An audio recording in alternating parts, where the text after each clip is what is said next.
तो देखो last chapter है आपका प्लांट फिजियो का, है ना, प्लांट ग्रोथ एंड डेवलपमेंट। इसके बाद अपन मूव ऑन करेंगे किसके ऊपर, ह्यूमन फिजियो के ऊपर। ठीक है, देखते हैं स्ट्रक्चर या ह्यूमन फिजियो। ठीक है, तो चलो यहाँ पे देखते हैं plant growth and development. Growth can be defined as irreversible permanent increase in size of an organ or its parts or even of an individual cell, है ना। तो सबसे पहले आप ध्यान से समझो कि ग्रोथ कैसा चेंज है आपका, कैसा चेंज है, इरिवर्सिबल। पहला तो कैसा है, मतलब मान लो मेरा हाथ इतना ग्रोथ हो गया है ना, अब मैं बोलूँ कि ये छोटा हो जाएगा ये? नहीं ना। तो ग्रोथ कैसा चेंज है आपका, इरिवर्सिबल। इसीलिए इसको क्या बोलेंगे, परमानेंट, है कि नहीं। इरिवर्सिबल और कैसा आपका, परमानेंट है।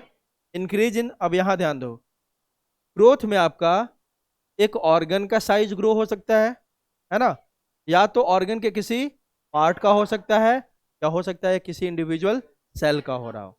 ऑर्गन कैसे बनता है, बहुत सारे सेल को मिला के ना, है ना। तो ग्रोथ का मतलब ग्रोथ कहीं भी हो सकता है, आपके एक सेल में हो सकता है, आपके टिश्यू में हो सकता है, आपके ऑर्गन में हो सकता है कि नहीं। तो ग्रोथ आपके, और ग्रोथ क्या आपका, परमानेंट इरिवर्सिबल इंक्रीज, है कि नहीं। अगला देखो, growth is accompanied by metabolic processes. पक्की बात है, अगर ग्रोथ करना है आपको तो आपके बॉडी में कुछ चीजें बन रहा होगा, कुछ चीजें टूट रहा होगा, है ना। बनना भी जरूरी है और टूटना भी। जैसे मान लो कि हमें ग्रोथ करना है तो हमें एनर्जी चाहिए, तो एनर्जी के लिए हमें क्या करना पड़ेगा, रेस्पिरेशन, रेस्पिरेशन करना होगा ना। ब्रेक होगा, एटीपी मिलेगा, तभी तो ग्रोथ होगा। तो यहाँ पे क्या करना हो गया, कैटाबोलिज्म। अब एटीपी बनाना भी तो होगा हमें, by the process of photosynthesis. Plant की बात कर रहे हैं अपन, है ना। तो यहाँ पे एनाबोलिज्म कैटाबोलिज्म दोनों चलता रहता, तभी तो ग्रोथ होगा आपका, है ना। वही बोल रहा है, growth is accompanied by metabolic processes both anabolic and catabolic that occur at the expense of energy. For example expansion of a leaf is growth. एक लीफ का फैल जाना वो भी क्या है आपका, ग्रोथ है। और फैलने के लिए एटीपी लगेगा कि नहीं, जरूरी है। एनर्जी जब तक मिलेगा नहीं आपका ग्रोथ नहीं हो सकता है। How would you describe the swelling of a piece of wood when placed in water. ये भी ग्रोथ है क्या, इम्बाइबिशन है। ये क्या है, इम्बाइबिशन, है ना। It is an example of imbibition not growth, and it is an reversible increase. जैसे ही पानी से निकाल दो, धूप में डाल दो 4 दिन, और फिर से अपने नॉर्मल साइज में आएगा ना। ठीक है, अब आगे क्या आपका कैरेक्टर ऑफ प्लांट ग्रोथ। ध्यान से देखो, ये सब आपने पहले पढ़ रखा है ना। तो प्लांट ग्रोथ के कैरेक्टर है ना, पहले अपन आपने पढ़ रखा है। Root apical meristem, shoot apical meristem, lateral meristems, है ना। और प्लांट का ग्रोथ इंडेफिनिट होता है, ओपन होता है। इंडेफिनिट मतलब पूरे लाइफ टाइम चलता रहता है इसके, because of presence of meristematic tissues. फिर आपने भी पढ़ा plant growth is open. Open मतलब इसमें हमेशा आपका क्या होगा, आपका ग्रोथ चलता रहेगा आपका। ठीक है, मतलब ये जब तक लाइफ है तब तक ये ग्रोथ के लिए क्या है, ओपन है ना। वही सब सारा कैरेक्टर इसमें दिया हुआ है, देखो। Plant growth is generally indeterminate because plants retain the capacity for unlimited growth throughout their life। तो पहला फीचर क्या हो गया प्लांट ग्रोथ का भाई, इंडेफिनिट ग्रोथ। प्लांट क्या शो करता है, इंडेफिनिट ग्रोथ, क्योंकि इसके अंदर क्या होता है, मेरिस्टेमेटिक टिश्यू। वही नीचे दिया हुआ है कि ऐसा क्या है प्लांट के अंदर जो इंडेफिनिटली ये ग्रो कर सकता है, तो नीचे लिया हुआ है, this ability of plants is due to the presence of meristems at certain locations in their body. Root के ऊपर होगा, टिप पे, तो रूट एपिकल मेरिस्टेम बोल देंगे। शूट के टिप पे होगा तो, परमानेंट टिश्यू के बीच में होगा तो इंटर कैलरी मेरिस्टेम्स बोल देंगे, है ना। साइड साइड में होगा तो लैटरल मेरिस्टेम्स बोल देंगे। The cells of such meristems have the capacity to divide and self perpetuate. इसका मतलब क्या है, परपेचुएट मतलब होता है कि यह खुद से डिवाइड कर सकता है और खुद से चीजों को क्या कर सकता है, ग्रो करवा सकता है, डिफरेंशिएट कर सकता है। आ रही बात समझ, आगे देखो। The product however soon loses the capacity to divide and such cells make up the plant body। पहले एक सेल में डिवीजन हुआ, डिवीजन होने के बाद तुरंत उसमें क्या हो जाता है आपका, डिफरेंशिएशन। और डिफरेंशिएट होने के बाद ही तो क्या बनाएगा वो, प्लांट बॉडी। डिफरेंशिएटेड मतलब क्या हो गया, मच्योर सेल्स। और वही क्या बनाएगा, पूरा प्लांट का बॉडी। प्लांट ग्रोथ इज लोकेलाइज्ड, ये भी बताया था आपको। प्लांट ग्रोथ क्या है आपका, लोकेलाइज्ड है, एक सर्टेन पॉइंट पे ही होगा। कहाँ पे होगा, जहां जहां क्या प्रेजेंट है आपका, मेरिस्टेम्स। जहां मेरिस्टेमेटिक टिश्यू नहीं है वहां पे प्लांट ग्रोथ नहीं होगा। Plant growth is restricted to certain locations, जैसे हो गया आपका एपिकल मेरिस्टेम्स, एपिकल मतलब root apical and shoot apical. दूसरा कौन सा हो गया, इंटर कैलरी मेरिस्टेम। तीसरा हो गया आपका lateral within plant body. Clear है। अगला फीचर क्या है, plant growth is open. Plant का ग्रोथ क्या आपका ओपन है। In this form of growth new cells are always being added to the plant body by the activity of the meristems. ऐसे growth को ओपन ही बोलेंगे ना, हमेशा इसमें ग्रोथ आपका चलता रहेगा। ये ग्रोथ के लिए हमेशा क्या है, ओपन है, और मेस्टमेटिक सेल डिवाइड हो रहा है, और हमेशा इसमें न्यू सेल्स का एडिशन। क्लियर है। अब दो टाइप के प्लांट ग्रोथ है आपके। पहला कौन सा आपका, primary growth and secondary growth. Root apical meristem and shoot apical meristem are responsible for the primary growth of the plants and principally contribute to the elongation of the plants along their axis। सब पढ़ चुके हो आप। Root apical and shoot apical क्या करता है, length में increase करता है, उसके एक्सिस के अलोंग क्या करता है, एलोंगेट। एलोंगेट मतलब ये प्राइमरी ग्रोथ है।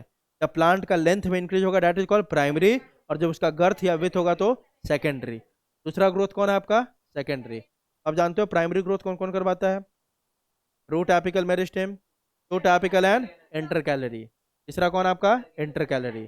और यह कौन करवाएगा आपका, लैटरल मेरिस्टेम्स, या उसी को क्या बोलते हैं, कैम्बियम, या उसी को बोलते हैं सेकेंडरी मेरिस्टेम। सेकेंडरी मेरिस्टेम भी बोलते हैं ना उसको। इन डाइकॉटलेंस, और किस में होता है सेकेंडरी ग्रोथ, हमेशा डाइकॉट में। मोनोकॉट में होगा क्या, मोनोकॉट में कहीं भी नहीं होगा। मोनोकॉट में होगा, एक काम कर, विंडो तोड़ के नीचे कूद जा। मोनोकॉट में कभी भी आपका सेकेंडरी ग्रोथ नहीं होता है, उसमें ऑल टुगेदर कैम्बियम क्या है, एब्सेंट। तो in dicot plants and gymnosperms, इसमें डाइकॉट प्लांट और जिम्नोस्पर्म्स में आपको देखने को मिलता है क्या, सेकेंडरी ग्रोथ, है ना। द लैटरल मेरिस्टेम्स, इसमें कौन था याद करो, vascular cambium and cork cambium are responsible for secondary growth and contribute to the increase in the girth of the organs, root and stem. ठीक है, मेनली आपका सेकेंडरी ग्रोथ किस में होता है, रूट एंड स्टेम में। क्लियर है। अब आगे अगला फीचर क्या आ रहा है कि ग्रोथ आपका कैसा है, मेजरेबल है। ग्रोथ को अपन क्या कर सकते हैं, मेजर कर सकते हैं। अब देखते हैं कैसे कर सकते हैं। देखो, ग्रोथ एट सेलुलर लेवल, मतलब मान लो कि एक सेल का ग्रोथ हो रहा है, किसका, एक सेल का। Growth is cellular level is principally a consequence of increase in the amount of protoplasm. अगर आप बोल रहे हो कि सर एक सेल का ग्रोथ हो रहा है, तो सेल का ग्रोथ का मतलब क्या, उसका प्रोटोप्लाज्म ग्रो कर रहा है कि नहीं। मान लो अभी इस सेल में मान लेते समझाने के लिए 20 ग्राम प्रोटोप्लाज्म है, कितना, अब इस सेल का साइज इतना हो गया, मतलब इसके अंदर क्या बढ़ गया आपका, क्योंकि सब कुछ सेल के अंदर किसके अंदर है, प्रोटोप्लाज्म के अंदर ही तो है ना। तो मैंने बोला कि सेल का ग्रोथ हो गया, मतलब उसका अमाउंट ऑफ क्या बढ़ गया आपका, प्रोटोप्लाज्म। तो सेलुलर लेवल पे हमें ग्रोथ कैसे पता चलता है, अगर सेल का क्या बढ़ जाए, प्रोटोप्लाज्म। लेकिन देखो प्रॉब्लम क्या है यहाँ पे, प्रॉब्लम यह है कि मान लो सेल में इस साइज का सेल था, साइज का सेल का साइज इतना था, वो इतना होगा तब तो आपको पता चलेगा, है ना। लेकिन प्रोटोप्लाज्म के साथ प्रॉब्लम क्या है, मान लो कि 2 लीटर पानी था उसमें, कितना, 2 लीटर, 2 लीटर प्रोटोप्लाज्म था मान लेते हैं, है ना। अब 2 लीटर प्रोटोप्लाज्म में मान लो कि 5 ड्रॉप और बढ़ गया, उसको आप नोटिस कर पाओगे, कर पाओगे क्या, नहीं ना। 10 ड्रॉप पानी बढ़ गया या प्रोटोप्लाज्म बढ़ गया, नोटिस कर पाओगे, नहीं। इसके साथ प्रॉब्लम है ना। तो प्रोटोप्लाज्म के अमाउंट को देख के यह पता करना इसमें ग्रोथ हुआ है, यह थोड़ा बहुत डिफिकल्ट टास्क था। क्या था आपका, डिफिकल्ट टास्क, है ना। वही लिख रहा है आगे देखो, since increase in protoplasm is difficult to measure directly, one generally measures some quantity which is more or less proportional to it, है ना। तो देखा गया कि भाई प्रोटोप्लाज्म के इंक्रीज को मेजर करेक्टली करना बहुत डिफिकल्ट है, तो कुछ ऐसे पैरामीटर्स को लाया जाए जो प्रोटोप्लाज्म को क्या हो, प्रोपोर्शनल हो, है ना। मतलब उससे पता चल जाए कि इस प्लांट के पार्ट्स में ग्रोथ हुआ है। तो अब बहुत सारे तरीका आ गए हैं जिसको देख के अपन बता सकते हैं कि प्लांट में ग्रोथ हुआ है या नहीं हुआ है। मान लो कि लीफ का साइज बढ़ गया तो पता चल गया कि नहीं, ग्रोथ हुआ है। लीफ का मान लो किसी जगह का वॉल्यूम बढ़ गया तो ग्रोथ हुआ है कि नहीं, हुआ है। वहीं आपका अलग अलग तरीका बता रहा है जिसके थ्रू हम यह पता कर लेते हैं कि ग्रोथ हुआ है। पहला, growth is measured by a variety of parameters, they are, पहला क्या है, increase in fresh and dry weight, है कि नहीं। हमने एक लीफ को देखे आए, है ना, उसका फ्रेश वेट मान लो कितना था शुरू में, 10 ग्राम, ठीक है, और ड्राई वेट उसको कर लिया तो आया 8 ग्राम। फिर 2 दिन बाद उसी के बगल वाला लीफ तोड़ के देखा तो अब फ्रेश वेट मान लो हो गया 15 ग्राम, इसमें ग्रोथ हुआ है कि नहीं हुआ है। सीधे बात उसके अंदर प्रोटोप्लाज्म बढ़ गया है ना। तो आप फ्रेश वेट और ड्राई वेट को मेजर करके भी बता सकते हो कि लीफ में या प्लांट के पार्ट्स में ग्रोथ हुआ है कि नहीं हुआ है। दूसरा, इंक्रीज इन लेंथ, पक्की बात है। अगर लेंथ बढ़ गया, फॉर एग्जांपल पॉलन ट्यूब पहले इतना था और इसका लेंथ बढ़ गया, क्या हुआ उसमें? ग्रोथ हुआ है। तो लेंथ, इंक्रीज इन लेंथ देख के बता सकते हो आपकी ग्रोथ हुआ है कि नहीं हुआ है। देखो ना, एक बच्चा छोटा सा है ना, अभी आ गया क्लास 11th में, उसमें ग्रोथ हुआ है कि नहीं हुआ है? हुआ है ना, ठीक है। आगे, इंक्रीज इन सरफेस एरिया, ये भी तो बता सकता है ना। मान लो एक लीफ अभी इतना छोटा सा है, अभी आने के बाद वो हो गया इतना, तो इसमें क्या हुआ? ग्रोथ हुआ। तो सरफेस एरिया के को भी देख के आप क्या बता सकते हो कि ग्रोथ हुआ है ना। अगला, इंक्रीज इन सेल नंबर, ये तो बहुत आसान तरीका है। पहले एक सेल था, अब 1000 हो गया, मतलब उसमें क्या हुआ है? Growth. Increase in mass and number in twin characters of growth, पढ़ा है ना। तो नंबर इंक्रीज हुआ, जैसे कि Maize root apical meristem can give rise to more than 17,500 new cells per hour, है ना। तो याद करना, डेटा आपके बुक में है, तो जो डेटा दे दिया है ना, वो डेटा एकदम रट्टाफिकेशन होना चाहिए। बात समझ में आ रही है? तो जैसे मेज रूट का आपका जो मतलब रूट एपिकल मेरिस्टेम मेज का आपका कितने, आपका 1 घंटे में कितनी न्यू सेल्स बना सकते हैं? 17,500, ठीक है। अगला, इंक्रीज इन सेल साइज और वॉल्यूम, सेल का साइज बढ़ गया या वॉल्यूम बढ़ गया, उसे बता सकते हो कि नहीं। जैसे देखो, सेल्स इन अ वाटरमेलन में increase in size up to 3,55,000 times, मतलब अब वाटरमेलन देखते हो कि अभी इतना सा है ना, और जाके 2 महीने में देखा इतना सा हो गया ना। इसका मतलब क्या हो गया? उसके अंदर सेल का साइज या वॉल्यूम क्या हो गया? बहुत ज़्यादा बढ़ गया, ठीक है। इतना तक बढ़ा सकता है, 3,50,000 टाइम्स। तो इसमें क्या हुआ? इंक्रीज इन साइज और volume. Increase in girth, diameter बढ़ गया। मान लो कि शुरुआत में प्लांट का ऐसे था, एक लंबा सा एक था, है ना, और उसके स्टेम अब धीरे धीरे क्या हो गया? अब मोटा होते गए, तो उससे भी क्या पता चला हमें? ग्रोथ हुआ है। तो इंक्रीज इन गर्थ, ये सारे पैरामीटर है आपका कि फ्रेश या ड्राई वेट में इंक्रीज हुआ, लेंथ में, surface area, cell number, cell size, volume, girth, ये सब क्या बता देगा आपको? ये प्लांट के पार्ट्स में क्या हुआ? आपका ग्रोथ हुआ है, ठीक है।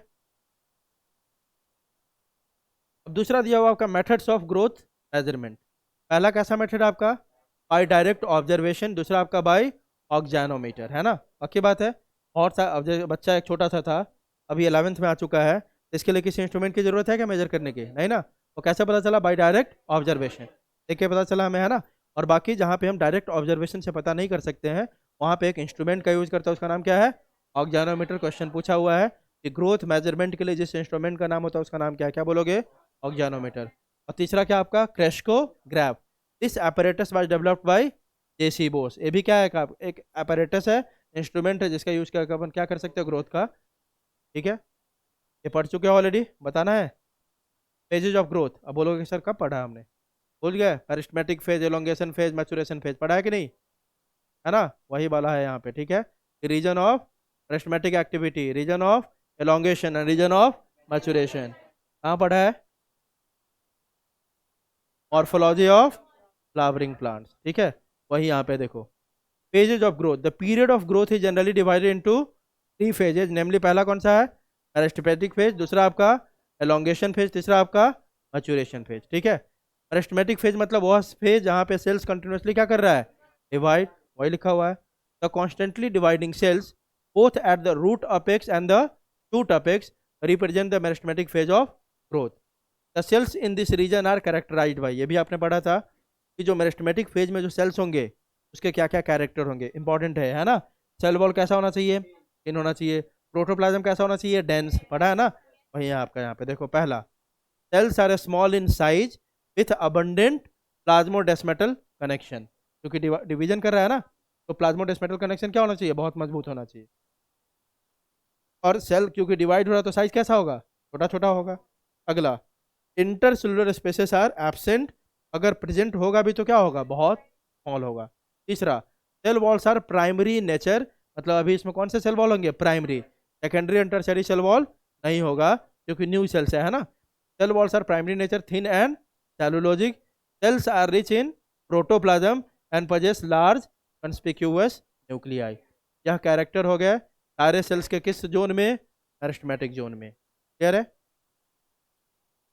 अगला, इसी रीजन के सेल्स जो डिवाइड हो जाएंगे वो किस फेज में आ जाएंगे? अब एलोंगेशन फेज में। The cells proximal to the meristematic zone, है ना, मेरिस्टेमेटिक जोन के पास वाले ही सारे सेल्स को क्या बोलते हैं अपन?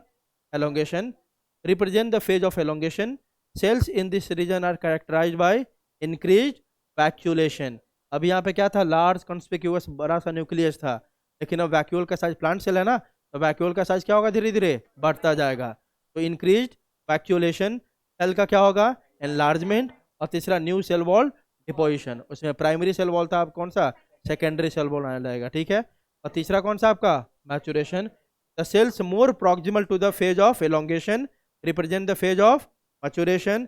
Sales of this zone attain their maximum size in terms of wall thickening and protoplasm modifications. और इसी सेल्स के कुछ आपके जो सेल्स होंगे वो मॉडिफाई होकर क्या बनाएगा, रूट हेयर्स। याद है ना, क्या बनाएगा, रूट हेयर्स, याद है। हाँ ठीक है। ये देखो, parallel line technique to detect zone of elongation in root. कौन सा टेक्निक बोलते हैं इसको, पैरेलल लाइन टेक्निक। और यही बताता है आपका डिफरेंट जोन ऑफ रूट, है ना। आपको दिख रहा होगा, देखो ABCDFG कर दिया है, ठीक है। क्या बस यह बता रहा है कि कौन कौन से जोन होंगे किसके, आपके एलोंगेशन के, ठीक है। तो शुरुआत में कौन सा होगा, मेरिस्टेमेटिक, ऊपर में कौन होगा, और सबसे ऊपर कौन होगा, मैचुरेशन, ठीक है। अब कल से देखेंगे अपन क्या, ग्रोथ रेट। चलो हो जाएगा, इतना देख लेंगे, बहुत आसान है। देखो growth rates, the increased growth per unit time, growth rate हो गया ना, तो जो ग्रोथ हो रहा है उसको किससे आपको देखना होगा, किसके टाइम के रेस्पेक्ट में, है ना। तो the increased growth per unit time, या सीधे बोलो the growth per unit time is called growth rate. The increased growth per unit time is termed as growth rate.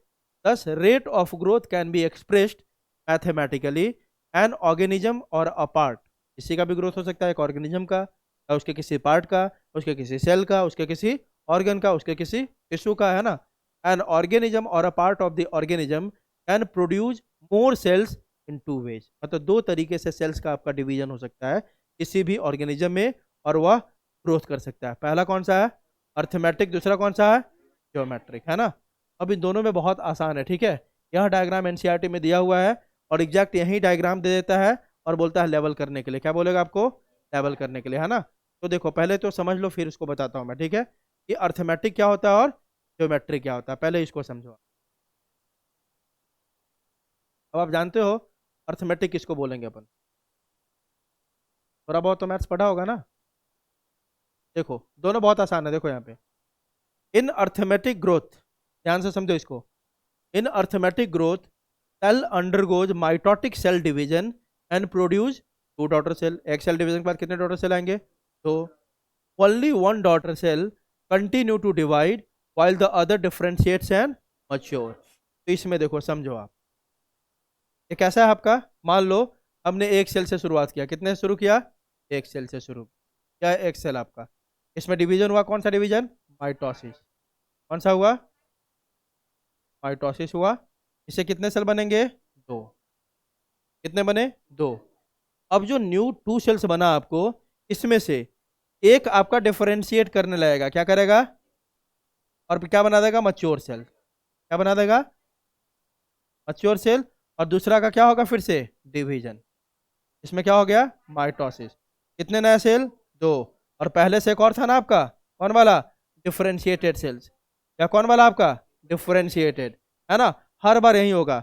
अब न्यू सेल्स कितने बने, दो, दो में से एक क्या कर जाएगा, डिफरेंशिएट, एक आगे क्या करेगा, डिवाइड, फिर से बनेंगे एक, है ना, फिर उसमें से एक क्या करेगा, आगे डिवाइड, और अगला क्या हो जाएगा, डिफरेंशिएट। मतलब इसमें ऐसा चलता रहेगा आपका कि एक का डिवीजन चलते रहेगा और एक का क्या चलेगा। ये सबको समझ में आया, पहले ये बताओ,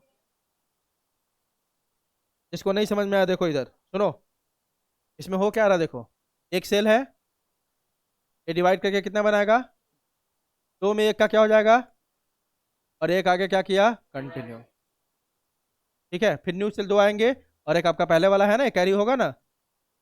एक ऐसा सेल है डिफरेंशिएटेड, अब दो आ गए, दो में से एक क्या हो जाएगा, एक आगे क्या किया, कंटिन्यू, कितने बने, दो, पहले से कितना है, ये डिफरेंशिएटेड है, इसमें ये क्या हो जाएगा, या आगे क्या करेगा, बात समझ में आ गई। तो हर बार कितने न्यू सेल्स का एडिशन हो रहा है डिफरेंशिएशन में, वन, है ना। तो देखो यहाँ पे जो आपका सेल नंबर इंक्रीज हो रहा है बाई प्लस वन, एक, एक से कितने हुए, दो, दो से तीन, तीन से चार से कितने का ग्रोथ है भाई, प्लस वन।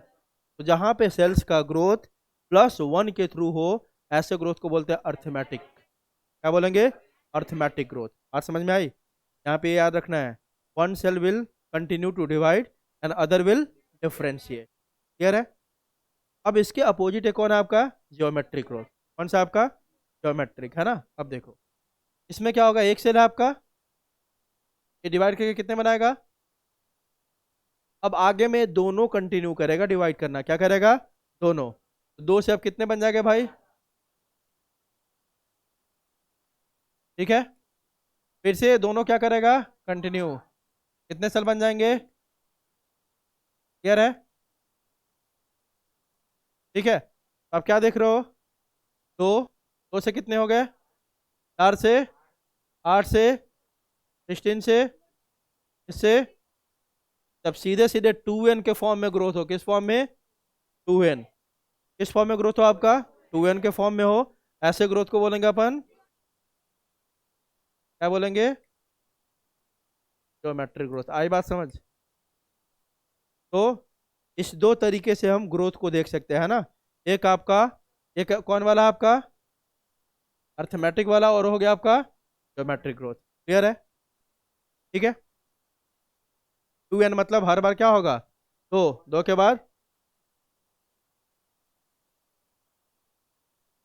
n के जगह पे कितने बार डिवीजन हो रहा है? एक बार हुआ तो कितने आएगा? दो। अरे एक बार हुआ, n के जगह पे एक है तो कितने सेल? दो बार रखा तो, 3 बार हुआ तो, यही पढ़ा है तुम लोग। क्लियर है? क्लियर है? देखो, only one daughter cell continue to divide while the other differentiates and matures.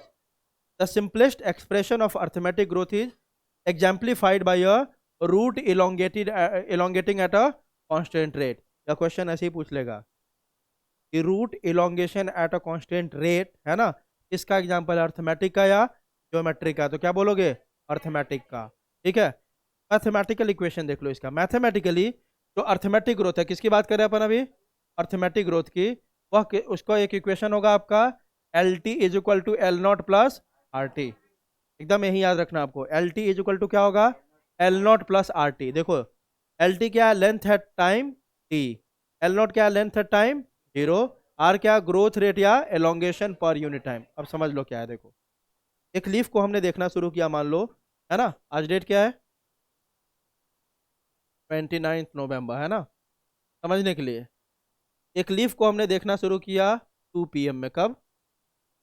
ठीक है, एम तो पॉसिबल ही नहीं है, नहीं तुम लोग इसे, तो 2 PM लिया हमने। ठीक है, तो 2 PM में मान लेते हैं एक लीफ का एरिया था, है ना, मान लेते हैं 5 सेंटीमीटर स्क्वायर। कितना था? तो यार इसका, इसके लिए क्या हो गया आप जल्दी बताओ?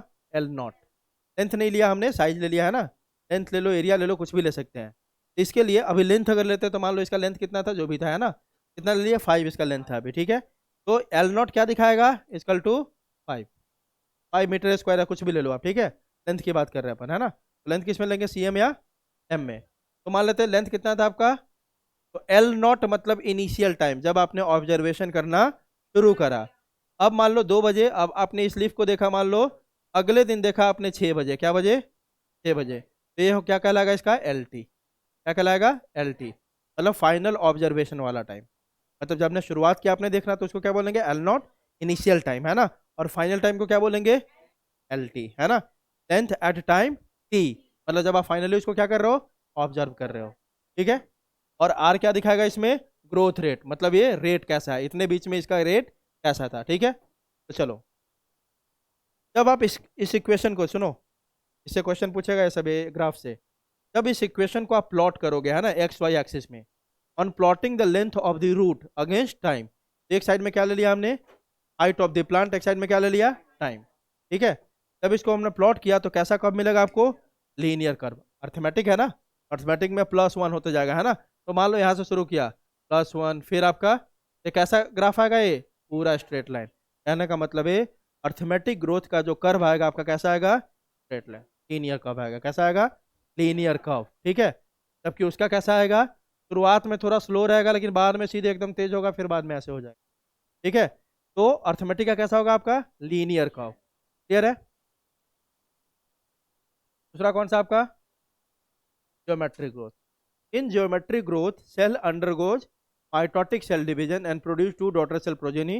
Both the progeny cells following mitotic cell division retain the ability to divide and continue to grow. So दोनों आपका क्या होगा, डिवाइड करता रहेगा. ठीक है. Geometric growth has two phases. पहला कौन सा है, लैग फेज है, दूसरा log phase. And nutrients are limited the growth will be logistic fish show sigmoid growth curve. देखो जब न्यूट्रिएंट आपका लिमिटेड होगा तो हमेशा आपका ज्योमेट्रिक ग्रोथ का कर्व कैसा होगा, सिग्मोइड. सिग्मोइड मतलब एस शेप होता है. क्या होता है, एस शेप. अब देखो यहाँ पे इस ध्यान को रखना, न्यूट्रिएंट्स आर लिमिटेड. यहाँ पे न्यूट्रिएंट कैसा होना चाहिए, लिमिटेड. नेचर में कोई भी न्यूट्रिएंट आपका अनलिमिटेड नहीं है. प्लांट को जो भी न्यूट्रिएंट मिलते हैं सब क्या है, लिमिटेड है. आपके लिए भी जो भी खाना है क्या है, सारा लिमिटेड है ना. तो इन जनरल यह चीज़ होता नहीं है कि न्यूट्रिएंट कैसा हो आपका, अनलिमिटेड हो. आ रही बात समझ. इन जनरल ऐसा होता नहीं कि न्यूट्रिएंट कैसा हो, अनलिमिटेड. कैसा होता है आपका, लिमिटेड ही होता है. ठीक है. तो जब लिमिटेड न्यूट्रिएंट होगा तो जो आपका ज्योमेट्रिक ग्रोथ कर्व होगा कैसा होगा, सिग्मोइड. कैसा होगा, सिग्मोइड. यहाँ पे यह कंडीशन नहीं दिया है कि न्यूट्रिएंट इज अनलिमिटेड. अनलिमिटेड होगा तो ये चेंज हो जाएगा. ठीक है. लिमिटेड में कैसा होगा, ये सिग्मोइड शेप. इसी शेप को क्या बोलते हैं अपन, सिग्मोइड शेप. दिख रहा है. Sigmoid growth curve is divided into following three phases. पहला कौन सा फेज है, लैग फेज. दूसरा आपका लॉग फेज. तीसरा आपका स्टेशनरी फेज. अब देखो कौन कौन से फेज है. लैग फेज मतलब होता है period of slow growth. Lag phase मतलब देखो, लैग फेज मतलब होता है it is initial stage where growth is slow. Growth हो रहा है लेकिन कैसा हो रहा है, स्लो ग्रोथ है. ऐसा क्यों होता है, देखो लैग फेज मतलब अभी शुरुआत हो रहा है. ठीक है. तो लैग फेज उस फेज को बोलते हैं जहाँ पे कोई भी प्लांट अपने आप को पहले एडप्ट करता है. खुद से कोरिलेट करो. पहले दिन क्लास में आए थे तुम लोग, है ना, सबका मुंह बंद था, बिल्कुल कोई कुछ बोलता नहीं था, क्योंकि आप अभी नए इन्वायरमेंट में थे. आप यहाँ पे आपका एडेप्टेशन नहीं हुआ था. आप सबको जानते नहीं थे, टीचर को नहीं जानते तो कौन कैसा है ना. तो आपकी उस दिन क्या थी, पूरी खामोशी. ठीक है. तो क्या हुआ, उसी को बोलते हैं लैग फेज. की शुरुआत में किसी भी नए इन्वायरमेंट में आप जाओगे, मतलब प्लांट को हमने किसी कल्चर में डाला, कहीं पे सॉइल में लगाया, तो पहले उस कंडीशन में क्या करेगा, वो एडेप्ट करेगा. तो उसमें ग्रोथ तो हो रहा होगा क्योंकि उसमें उसका एडेप्टेशन चल रहा है. या मान लो प्लांट के किसी पार्ट में इंजरी होगा तो उसको रिपेयर चल रहा होगा. तो उन सब टाइम में आपका ग्रोथ क्या होता है, स्लो होता है. जैसे ही प्लांट वहाँ पे एडेप्ट कर दिया, मतलब कि अब हो गया आपके 6-7 महीने, तो देखो अब बाहर से ऊपर से मतलब सेकंड फ्लोर पे हो तो भी आवाज़ आएगी, है ना. तो क्या हो गया, ग्रोथ बहुत तेज हो गया. तो लैग फेज आपका पीरियड ऑफ इनिशियल ग्रोथ होता है, हमेशा कैसा होता है, स्लो ग्रोथ. यहाँ पे प्लांट अपने आप को एडप्ट कर रहा होता है और रिपेयर कर रहा होता है. ठीक है. अगर कोई इंजरी हुआ तो. ठीक है. उसके बाद दूसरा फेज कौन सा आपका, लॉग फेज. मैक्सिमम ग्रोथ वाला फेज. बहुत तेजी से यहाँ पे क्या होगा, ग्रोथ. लॉग समझते हो ना, एक्सपोनेंशियल. 2 से सीधे 4, 4 से 8, 8 से 16, 16 से 32, 32 से ऐसे वाला ग्रोथ को बोलते हैं लॉग फेज, है ना. यहाँ देखो, at this stage growth is rapid at exponential rate. बहुत तेजी से ग्रो होगा. ठीक है. लास्ट क्या आपका, at this stage the growth slows down leading to a stationary phase. अब देखो यहाँ से शुरू किया हमने, ले लिया साइज या वेट ऑफ प्लांट, है ना. अब देखो यहाँ पे क्या ले लिया हमने, टाइम. तो देखो शुरुआत में ग्रो तो हो रहा है लेकिन ये कैसा स्लो है. और देखो तो यहाँ पे आके बहुत तेज होगा कि नहीं, सीधे ऐसे हो गया. और फिर फाइनली जाके कैसा हो गया, स्टेशनरी कब होगा, जब न्यूट्रिएंट क्या हो जाएंगे, खत्म. तो उसमें स्टेशनरी कहने का मतलब होता है कि न्यू सेल फॉर्मेशन, है ना, is equal to cell death हो जाता है. क्या हो जाता है, मतलब जितने सेल नए बन रहे हैं उतना ही क्या हो रहा है, आपका डेथ भी हो रहा है. यहाँ पे ग्रो क्या हो गया आपका, लिमिटेड मतलब स्टेशनरी. मतलब जितने नए सेल्स बन रहे हैं उतने ही सेल्स क्या हो रहे हैं, डेथ भी हो रहा है. ठीक है. तो ऐसे कर्व को बोलते हैं कौन सा, सिग्मोइड. इसमें देखो ये शुरुआत का इतना दिखा रहा है आपको, लैग फेज. यह बहुत तेजी से लाइन ऊपर जा रहा है, एक्सपोनेंशियल फेज या लॉग फेज. और फिर यहाँ पे आके आपका स्टेशनरी का कांस्टेंट ग्रोथ को क्या बोलेंगे, स्टेशनरी फेज. दूसरी बात, लैग फेज आप इक्वेशन से भी देख सकते हो. शुरुआत में एक बार सेल डिवीजन किया तो कितने सेल थे, 2. 2 से हुआ 4, 4 से 8 से, के बाद देखो तो, बस बस बस. देखो सुनो, तो शुरुआत में देखो तो एक डिवीजन के बाद कितना सेल बना, 2. 2 के बाद कितना का डिफरेंस आया, कितना का डिफरेंस आया, 2 का. उसके बाद कितना का डिफरेंस आया, उसके बाद जैसे जैसे आगे जा रहे हो आपको दिख रहा है कि शुरुआत में स्लोली ग्रो हो रहा है और बाद में बहुत सीधे सीधे डिफरेंस हो जाएगा 32 का, 64 का, है ना. तो यही बोल रहा है, यहाँ पे लैग फेज है और उसके बाद लॉग फेज में बहुत तेजी से क्या होता है, ग्रो होता है. और फाइनली कैसा हो जाएगा इसका, स्टेशनरी. ठीक है. इसके इक्वेशन से अपन कल कंटिन्यू करेंगे, ठीक है, यहाँ से।